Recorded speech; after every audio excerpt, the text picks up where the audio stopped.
Hello, my name is Karina and I live in the beautiful city of Cajamarca. Today I want to talk about the things I can do during the week. From Monday to Friday, I work in customer service. I can provide information and help many people at work. Even though it is busy, I can enjoy my time there.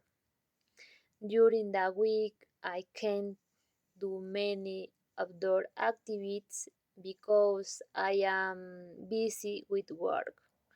On Saturdays, I can go running with my dog in the cyclobit. I can also go shopping with my mother and my grandmother. I really enjoy spending time with my family. Finally, Sunday is my favorite day.